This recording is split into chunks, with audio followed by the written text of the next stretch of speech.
In the last video, we discussed about binary semaphore with bounded wait condition satisfied and without busy waiting. Now we are going to discuss counting semaphore with bounded wait and without busy waiting. The counting semaphore is the semaphore whose value ranges between -infinity to +infinity. We have already seen that binary semaphores are used mainly to ensure mutual exclusion by allowing only one process to enter the critical section at a time. Now, where are counting semaphores used? They are used mainly in resource allocation. If we have n instances of a particular resource, or if a particular resource can be shared by n number of processes. In other words, if the critical section can be shared by n number of processes at a time, we can make use of counting semaphore for synchronization. Then to ensure mutual exclusion, we had to initialize the binary semaphore with the value 1. Now, to ensure that maximum only n number of processes will enter the critical section at a time, for this, the counting semaphore should be initialized with that maximum value n. Here again, the counting semaphore is associated with an integer value and a queue of processes, a queue of waiting processes. And the value of the counting semaphore should be initialized with the value n. If we can allow maximum n number of processes in the critical section at a time, then the value of semaphore should be initialized with that maximum value n.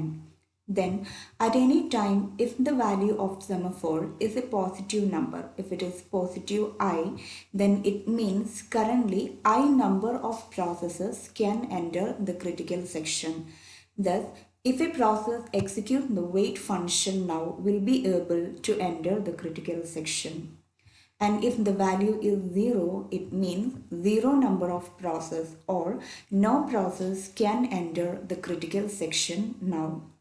And if the value is negative, it means no process can enter the critical section now and I number of processes are already waiting in the queue to enter the critical section. Let's consider an example first. Let there are 5 processes in the system P1, P2, P3, P4 and P5 which share a critical section or which share a common resource.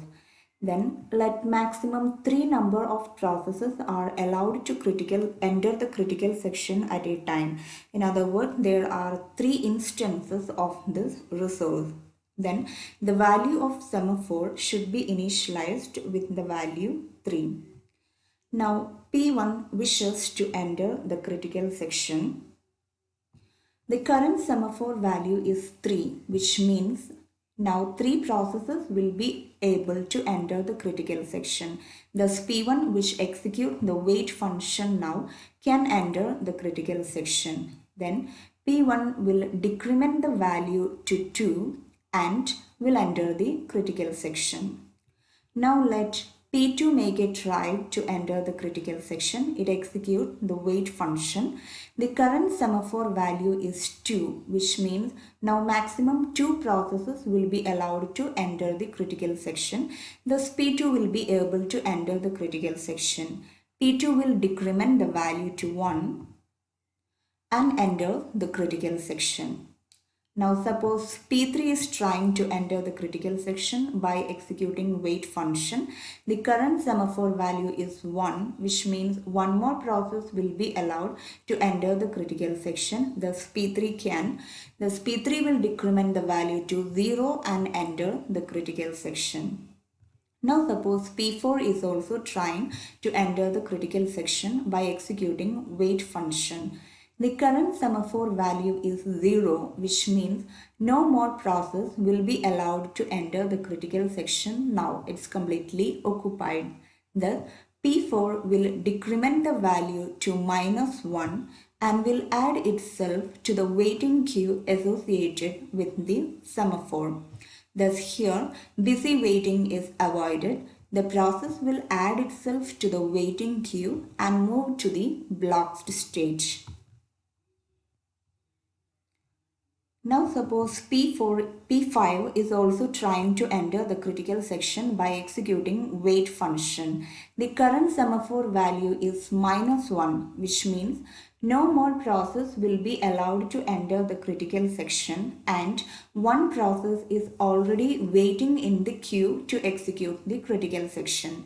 In that case, P5 will also decrement the value and the value becomes -2, and P5 will add itself to the waiting queue associated with the semaphore.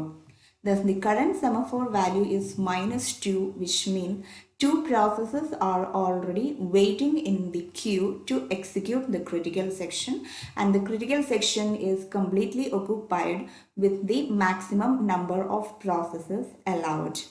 Thus if the value is positive, it means how many more processes can enter the critical section, and if the value is 0, it means no more process is allowed to enter the critical section, and if the value is negative, it means how many processes are waiting in the queue and no more process will be allowed to enter the critical section. Thus in this case, maximum of 3 processes are allowed. Thus the critical section is occupied by 3 processes, and 2 processes which requested to enter the critical section again are waiting in the queue.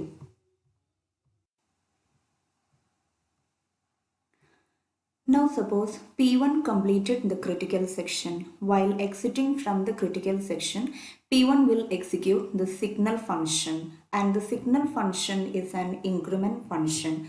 Here it checks the semaphore value. The current semaphore value is -2, which means two processes are already waiting in the queue to execute the critical section. Thus such processes have to be served first. Hence, P1 will wake up one process from the queue. And if the queue is maintained as first in first out queue, then bounded wait condition will be satisfied. Suppose this is a first in first out queue, then P1 will increment the semaphore value and wake up the first process from the queue. Thus, the process P4 will move from the block state. It will be woken up and it will move from the block state to the ready state, and the semaphore value becomes -1. It will be incremented and becomes -1. Now P4 is in the ready state, and whenever it gets the processor, it will be given the next chance to enter the critical section. Thus P4 can then execute the critical section. The current semaphore value is -1, which means there is one process waiting in the queue and the critical section is completely occupied. Now suppose the process P2 completed the critical section. P2 exit the critical section.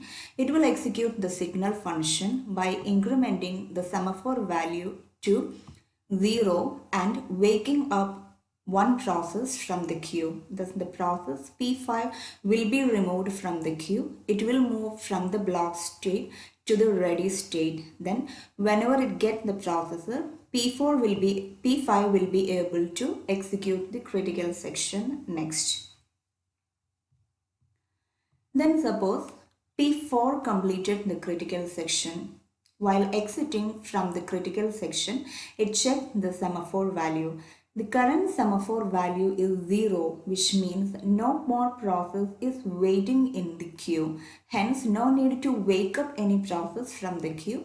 Just increment the semaphore value. As the semaphore value is incremented to 1 and no need to wake up any process. It means the critical section, one more process if tries to enter the critical section will be able to enter the critical section now. Then let P5 completed the critical section. While exiting from the critical section, it checked the semaphore value. The semaphore value is not negative, hence no need to wake up any process. Just increment the semaphore value to 2, thus allowing 2 more processes to enter the critical section. Then P3 will exit the critical section. The value is not negative, no need to wake up any process, just increment the semaphore value. Thus, finally, the semaphore value will become 3 again. It means any 3 processes which try to enter the critical section now will be able to enter the critical section, and the waiting queue is empty.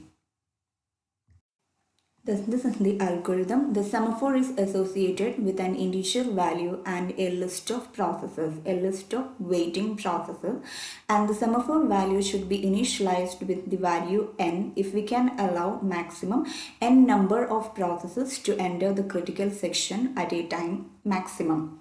Then to enter the critical section, a process should execute the wait function.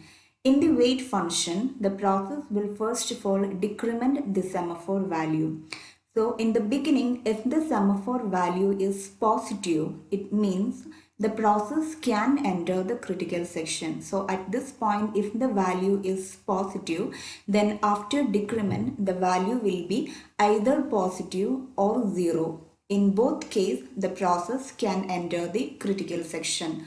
Otherwise, after decrementing, if the value is negative, it means the process cannot enter the critical section.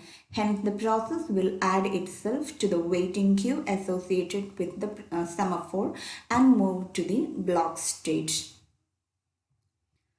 Then while exiting from the critical section, the process will execute the signal function. In the signal function, the process will increment the semaphore value. At this point in the beginning, if the semaphore value is negative, it means some processes are waiting in the queue, hence some process has to be woken up. So after increment, if the value is still negative or 0, it means some process is waiting in the queue. In both the case, remove a process from the waiting queue and wake up that process. This is how the counting semaphore functions. Now, let's see whether the 3 conditions, mutual exclusion, progress and bounded wait, are satisfied by the counting semaphore. We have seen that if the value of semaphore is initialized with n, then maximum n number of processes can be allowed to enter the critical section. Thus, to ensure mutual exclusion, what we have to do, we should initialize the semaphore value with 1. Then maximum 1 process will be allowed to enter the critical section, and the other processes which try to enter the critical section will be waiting in the queue, and the negative value indicates how many processes are waiting in the queue. This mutual exclusion can be satisfied. Then what about progress? Only those processes which are wishing to enter the critical section will execute the wait and signal functions. Thus, any process which is in the remainder section will never execute the wait and signal function, and such processes will never block the progress of the processes which try to enter the critical section. Thus, the progress is guaranteed. Then there is no busy waiting, and we are using a waiting queue, and if the queue is maintained as a first in first out queue, the bounded wait condition can also be satisfied.